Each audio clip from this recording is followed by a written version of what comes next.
आज आपण 136वा श्लोक पाहतो आहोत. श्रीराम समर्थ. गोपाल कृष्ण भगवान की जय. प्रभु श्री रामचंद्र भगवान की जय. पवन सुत हनुमान की जय. रामदास स्वामी महाराज की जय. जय जय रघुवीर समर्थ. 136वा श्लोक असा आहे. भये व्यापिले सर्व ब्रह्मांड आहे, भयातीत ते संत आनंत पाहे. जया पाहता द्वैत काही दिसेना, भय मानसी सर्वथाही असेना. या श्लोकातून समर्थ आपल्याला या ब्रह्मांडामध्ये असणाऱ्या, या भवसागरामध्ये असणाऱ्या, या संसारामध्ये असणाऱ्या सर्व जीवांना एक प्रकारच्या भीतीने, भयाने कसं ग्रासून टाकलेलं आहे. सगळे जीव या भयाने कसे गांजून गेलेले आहेत याची आपल्याला जाणीव करून देत आहेत.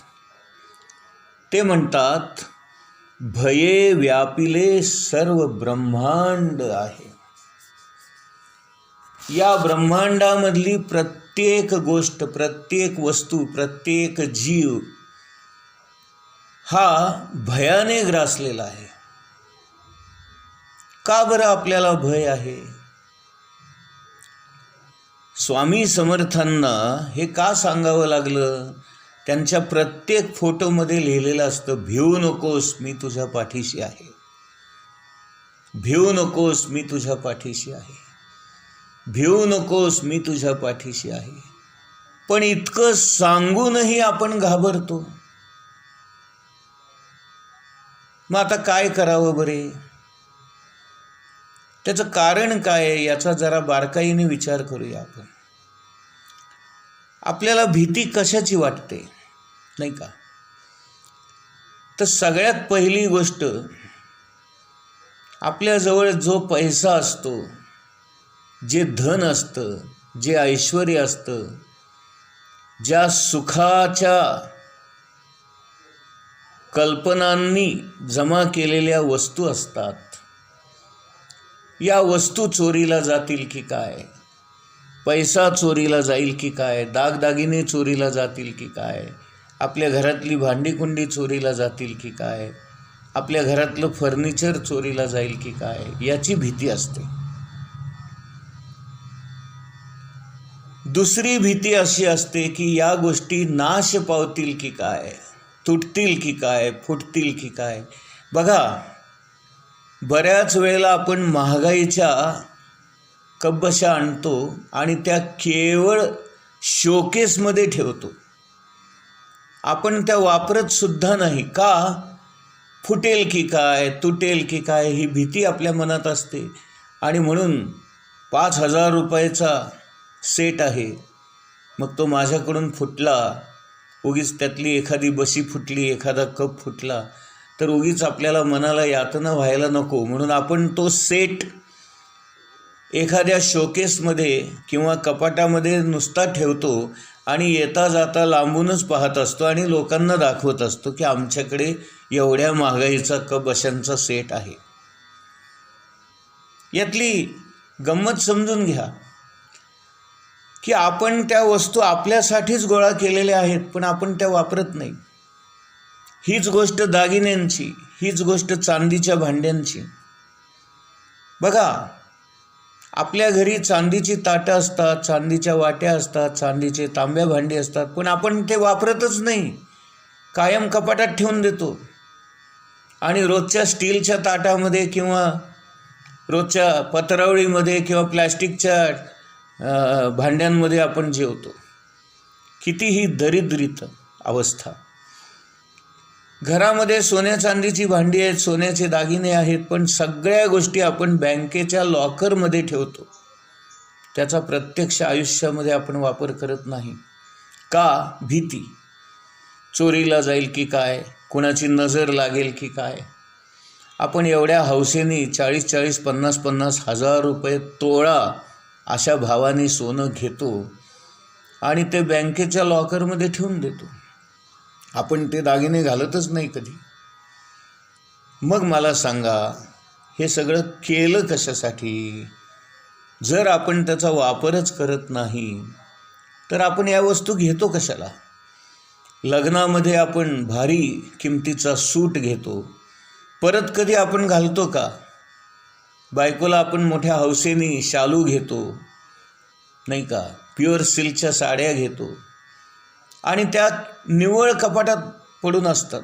परत तो कधी शालू नेसला जात नाही, परत त्या कधी साड्या नेसल्या जात नाहीत.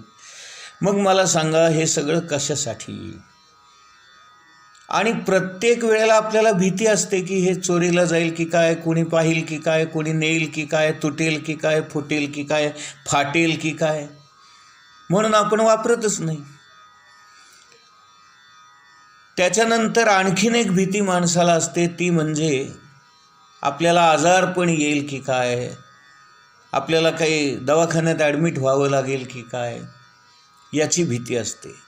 किंवा आपला कोणी नातेवाईक, जवळचा माणूस, भाऊ बहीण, आई वडील, मुलं बाळं ही आजारी पडतील की काय, त्यांना दवाखान्यात ॲडमिट करावं लागेल की काय, ही एक भीती असते.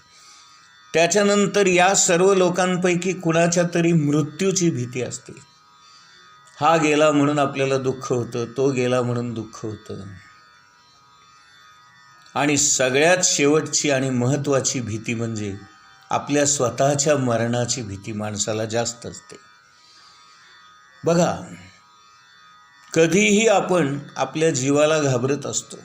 केव्हा जीव जाईल सांगता येत नाही, म्हणून आपण पुष्कळशा गोष्टी करत नाही. का? आपला घाबरटपणा. मला पोहायला जायचं आहे, मला पाण्यात पडायचं आहे, पण पाण्यात पडलो तर, बुडलो तर, मेलो तर, या भीतीपोटी आपण पाण्यात उतरतच नाही, पोहायला शिकतच नाही.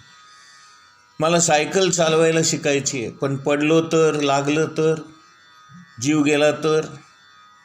मला गाडी चालवायला शिकायची आहे, पण ॲक्सिडेंट झाला तर, मी मेलो तर. ह्या अशा कल्पना मनात येतात आणि विनाकारण आपण घाबरतो. अजून थोडासा आध्यात्मिक दृष्टीने आपण जर बारकाईने विचार केला तर या सर्व भीतीमागे, सर्व भयामागे कारण काय? तर ममत्व, माया. ही माया, हे प्रेम, हा आपलेपणा, हे ममत्व, हे माझं, हे माझं, यामुळे भीती निर्माण होते. बघा, आपल्याला बाहेरच्या जगामध्ये अनेक माणसं मरतात, अनेकांच्या प्रेतयात्रा जातात, रस्त्याने आपल्याला दिसतात, पण ती माणसं मेल्याचं दुःख होतं का आपल्याला? नाही होत. पण आपल्या जवळचा माणूस मेला तर दुःख होतं. आपल्या घरातलाच माणूस मेला तर आपण जास्त रडतो. त्याचं कारण आहे, हा माझा आहे, ही भावना असते. म्हणून जेव्हा एखादी वस्तू, हा जो माझा माझा माझा करण्याचा, ममत्वाचा किंवा मायेचा भाग असतो, त्यामुळे आपल्याला दुःख होतं, भय निर्माण होतं.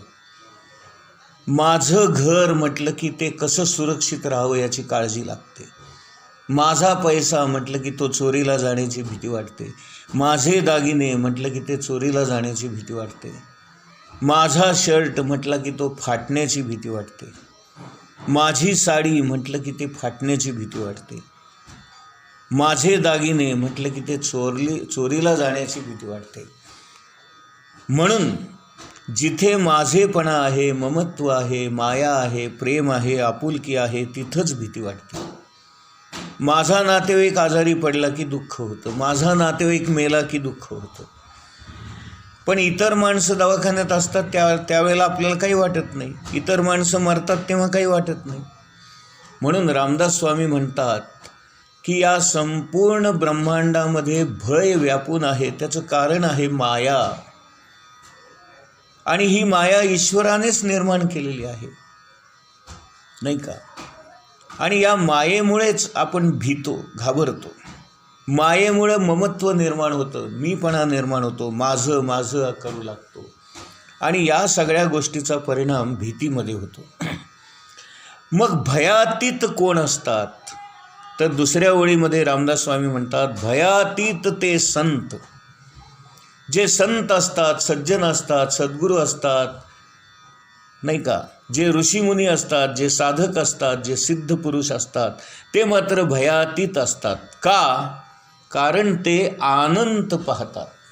अनंत म्हणजे हा अनंत रूपाने, अनंत नामाने नटलेला भगवंत. जेव्हा आपण भगवंताला पाहतो आणि भगवंताला आपलंसं करतो, तेव्हा आपोआप माया नाहीशी होते, आणि माया नाहीशी झाल्यामुळे भय नाहीसं होतं.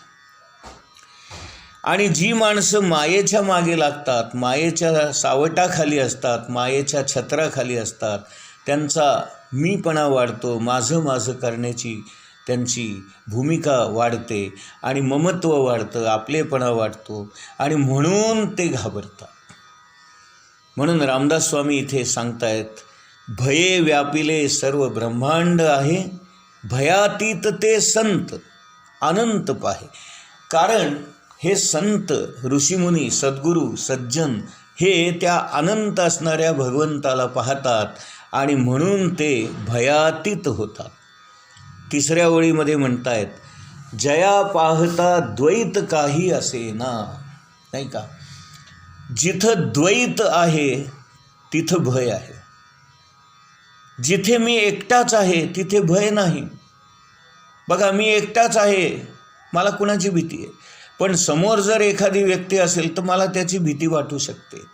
तो माझं काहीतरी चोरू शकतो, तो मला मारू शकतो, तो माझं काहीतरी वस्तू पळवू शकतो, म्हणून याची भीती निर्माण होते. आणि म्हणून इथे रामदास स्वामी म्हणतात, द्वैत असलं, दोन माणसं असली की भीती निर्माण होते, आणि अद्वैत असलं, एकटाच असला की तिथे भयाचं काही कारणच नाही. जेव्हा आपण भगवंताशी एकरूप होतो म्हणजे अद्वैत भावामध्ये पोहोचतो, अद्वैत भावामध्ये जर आपण पोहोचलो तर आपल्याला भीतीचं काहीच कारण नाही, नाही का. आपले गोंदवलेकर महाराज त्यांच्या साधक दशेमध्ये असताना किंवा साधना काळामध्ये असताना अनेक वर्षातून ते अनेक वेळा नैमिषारण्यामध्ये जात असत. आणि नैमिषारण्य इतकं घनदाट आणि प्रचंड मोठं असं जंगल होतं की सूर्याची किरणंसुद्धा खाली येऊ शकत नव्हती, इतका भर दिवसा अंधार असायचा. त्या जंगलामध्ये अनेक प्रकारचे हिंस्र पशु, श्वापदं असायची, साप असायचे, अजगर असायचे.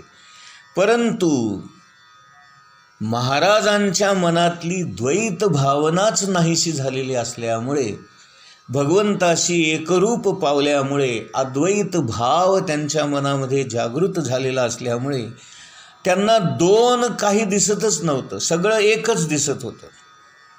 वाघ आला तरी भगवंतच, साप आला तरी भगवंतच, अजगर आला तरी भगवंतच, एखादा हिंस्र प्राणी आला तरी भगवंतच. म्हणजे या जगामध्ये भगवंताशिवाय अन्य कुणीही नाही, अशी अनन्य भावना जेव्हा मनामध्ये निर्माण होते तेव्हाच आपल्या मनातलं भय निघून जातं. आणि म्हणून इथे रामदास स्वामी तिसऱ्या ओळीमध्ये म्हणतायत, जया पाहता द्वैत काही दिसेना, नाही का. ज्या भगवंताला आपण एकदा पाहिलं, त्याचं ज्ञान झालं, आत्मज्ञान झालं, आत्मदर्शन झालं, तर मात्र द्वैत मावळतं. आणि एकदा का द्वैत मावळलं आणि अद्वैत आपल्याला प्राप्त झालं की आपल्या मनातलं भय, भीती, काळजी, चिंता या सगळ्या गोष्टी दूर होतात. आणि चौथ्या ओळीमध्ये म्हणतात, भय मानसी सर्वथाही असेना. म्हणजे जेव्हा आपल्याला भगवंताचं दर्शन होतं तेव्हा आपल्या मनातलं भय निघून जातं आणि मन प्रसन्न होतं, आनंदी होतं. त्याचं कारणच असं आहे की भगवंताला जेव्हा आपण भेटतो तेव्हा त्याची माया जी असते ती आपोआप नाहीशी होते. माया नाहीशी झाल्यामुळे ममत्व नाहीसं होतं. ममत्व नाहीसं झाल्यामुळे आपलेपणाची भावना नाहीशी होते.